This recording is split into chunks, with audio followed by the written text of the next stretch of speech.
Movie की शुरुआत में एक 20 साल के लड़के को दिखाया जाता है जिसका नाम विल हंटिंग है। विल प्राकृतिक रूप से जीनियस होता है। विल MIT यूनिवर्सिटी में एक सफाई कर्मचारी के रूप में काम करता है और अपना खाली समय अपने दोस्तों चकी, बिली और मॉर्गन के साथ शराब पीने में बिताता है। अगले सीन में प्रोफेसर जेराल्ड को दिखाया जाता है जो MIT यूनिवर्सिटी में मैथ्स पढ़ाते हैं। क्लास खत्म होने पर वे अपने स्टूडेंट से कहते हैं वो बाहर एक कॉम्प्लिकेटेड सवाल लिखे हैं, जो कोई भी उसे सॉल्व करेगा उसे न सिर्फ वो शाबाशी देंगे बल्कि यूनिवर्सिटी के रिकॉर्ड में उसका नाम दर्ज किया जाएगा। और फिर वो वहाँ से चले जाते हैं। विल उस सवाल को देख रहा होता है और घर आकर उसे सॉल्व करने की कोशिश करता है और अगले दिन विल बोर्ड में उस सवाल को हल कर देता है। अगले सीन में प्रोफेसर के कुछ स्टूडेंट्स प्रोफेसर के पास जाते हैं और उसे बताते हैं कि किसी ने उनका सवाल हल कर दिया है। प्रोफेसर जाकर देखते हैं, वो देखते हैं कि आंसर सही होता है। प्रोफेसर अपने कुछ स्टूडेंट से पूछते हैं कि ये सवाल किसने हल किया, पर किसी को पता नहीं होता। अगले दिन प्रोफेसर के क्लास में बहुत ज्यादा स्टूडेंट्स आए होते हैं क्योंकि सब उस जीनियस का नाम जानना चाहते हैं जिसने वो सवाल हल किया। प्रोफेसर कहता है कि जिसने भी वो सवाल हल किया है वो सामने आए और अपना इनाम ले जाए, पर वहाँ विल नहीं होता। प्रोफेसर बाहर एक और सवाल लिख देता है जिसे उसे सिद्ध करने में 2 साल लग गए थे। उस रात में विल जब वो सवाल हल कर रहा होता है तब प्रोफेसर उसे देख लेता है। विल वहां से भाग जाता है। प्रोफेसर उसके आंसर को देखता है, वो एकदम सही होता है। अगले सीन में विल एक बार में होता है। वहां वो एक ब्रिटिश लड़की से मिलता है जिसका नाम स्काइला होता है। स्काइला हार्वर्ड यूनिवर्सिटी से ग्रेजुएट होती है और मेडिकल स्कूल के लिए वो स्टैनफोर्ड यूनिवर्सिटी में जाने का प्लान बना रही होती है। स्काइला विल के नॉलेज से इम्प्रेस हो जाती है और विल को अपना नंबर दे देती है। अगले दिन विल अपने दोस्तों के साथ बेसबॉल मैच देख रहा होता है, तभी उसकी नजर एक लड़के पर पड़ती है। विल अपने दोस्तों को उस लड़के की तरफ इशारा करते हुए बताता है कि वो लड़का उसे बचपन में चिढ़ाता था और मारता भी था।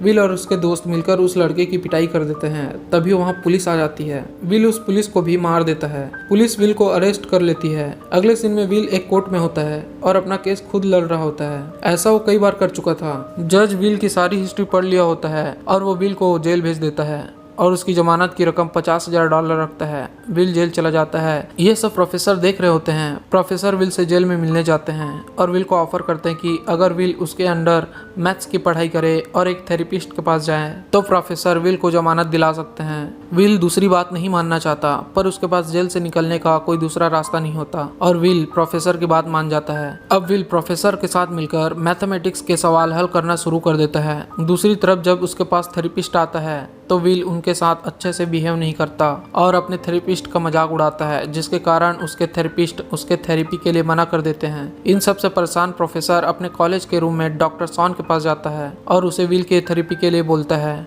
पर सॉन मना कर देता है। पर प्रोफेसर डॉक्टर सॉन को विल के बारे में सब कुछ बताता है। विल के बारे में जानने के बाद डॉक्टर सॉन हफ्ते में 2 बार विल की काउंसलिंग के लिए मान जाते हैं। अगले दिन सॉन विल से मिलता है और विल से कुछ सवाल करता है जिसका विल सीधे मुंह जवाब नहीं देता और विल सॉन से बदतमीजी से बात करता है। सॉन उसकी सारी बदतमीजी सहन कर लेता है। विल वहाँ एक पेंटिंग देखता है। ये पेंटिंग सॉन ने खुद बनाई थी जिसमें उसने एक नाव बनाया था। उसे एक आदमी चला रहा था जो समुद्र में था, जिसे देखकर विल सॉन से कहता है कि उसने गलत लड़की से शादी की जो तुम्हें छोड़कर किसी और के साथ भाग गई। इतना सुनते ही सॉन विल की गर्दन पकड़ लेता है और कहता है कि अगर तुमने फिर से मेरी बीवी की बेइज्जती की तो मुझसे बुरा कोई नहीं होगा। तभी विल कहता है आज का सेशन का टाइम खत्म हो गया। अगले दिन विल स्काइला से मिलने जाता है। वहाँ वो स्काइला से बहुत सारी बातें करता है। अंत में स्काइला विल को कॉल करने बोलती है और दोनों चले जाते हैं। कुछ दिन बाद विल फिर से सॉन के पास काउंसलिंग के लिए जाता है। सॉन उसे बाहर ले जाता है और विल से प्यार के बारे में पूछता है, पर विल को इन बातों में कोई इंटरेस्ट नहीं होता। सॉन विल से लास्ट सेशन के बारे में बात करता है। सॉन कहता है कि उसे तुम पर बहुत गुस्सा आया था, पर मैंने तुम्हें एक बच्चा समझकर माफ कर दिया। तुमने मेरे बारे में बुक से पढ़ी है, पर सच मानो कोई भी चीज के बारे में किसी भी बुक को पढ़कर महसूस नहीं किया जा सकता। तुम मेरी या किसी और की एक बुक को पढ़कर इन फीलिंग्स को महसूस नहीं कर सकते। इसके लिए तुम्हें किसी से मिलना चाहिए या प्यार करना चाहिए या कम से कम बात ही करना चाहिए, और तुम अगर बात करना चाहते हो तो मैं तैयार हूँ। इतना कहकर सॉन वहाँ से चले जाते हैं। अगले सेशन में विल सॉन के पास जाता है। विल सॉन से कुछ नहीं बोलता और सेशन समाप्त होने का इंतजार करता है। सेशन समाप्त होते ही वो वहां से चला जाता है। साथ ही साथ विल प्रोफेसर के साथ मैथमेटिक्स के सवाल सॉल्व करता है। अगले सेशन में विल खुद से सॉन से बात करता है। विल सॉन को स्काइला के बारे में बताता है। विल की बातों से सॉन समझ जाता है कि वो अपने पास्ट के कारण किसी रिलेशनशिप में जाने से घबराता है। सॉन उससे कहता है किसी चीज को समझने के लिए उसमें शामिल होना होता है।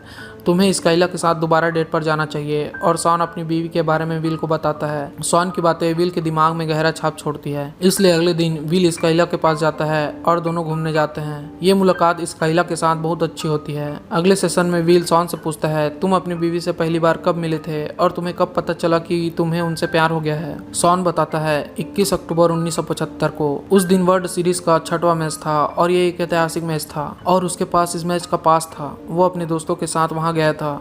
विल कहता है, क्या तुम उस ऐतिहासिक मैच का हिस्सा थे? शॉन बात को आगे बढ़ाता है। वो बताता है कि वो अपने दोस्तों के साथ बार में बैठा था, तभी वहां नैन्सी आई और शॉन उसे देखता रह गया और उसको देखने के लिए वो उस मैच को देखने भी नहीं गया। विल बोलता है, तुमने एक लड़की को देखने के लिए वो मैच छोड़ दिया, तुम्हारे दोस्त तुम्हें वहां छोड़ कैसे दिए? शॉन कहता है, क्योंकि मेरे दोस्तों ने मेरी आंखों में सब कुछ देख लिया था। मुझे बिल्कुल भी अफसोस नहीं कि मैंने वो मैच नैन्सी के लिए छोड़ दिया था, बल्कि इस बात की खुशी है कि उसके बाद वो नैन्सी के साथ रहा और उसके 18 साल बाद जब नैन्सी कैंसर से मर गई तब भी वो उसके साथ था। वो उसे बहुत प्यार करता है। इस तरह शॉन विल को अपने अनुभव बता रहा था ताकि विल रिश्तों की अहमियत को समझे और किसी तरह का निर्णय लेने में वो न डरे। इसके बाद विल स्काइला से रोज मिलता है और उसके साथ विल स्काइला के और भी करीब आ जाता है। अगले सीन में प्रोफेसर शॉन को बताता है कि विल के लिए जॉब ऑफर आ रहे हैं और वो विल के लिए एक इंटरव्यू अरेंज किया है। अगले दिन विल का इंटरव्यू है, पर विल वहां नहीं जाता और अपने दोस्त चकी को वहां विल बनाकर भेज देता है क्योंकि वो अभी जॉब नहीं करना चाहता। इधर विल स्काइला के साथ होता है।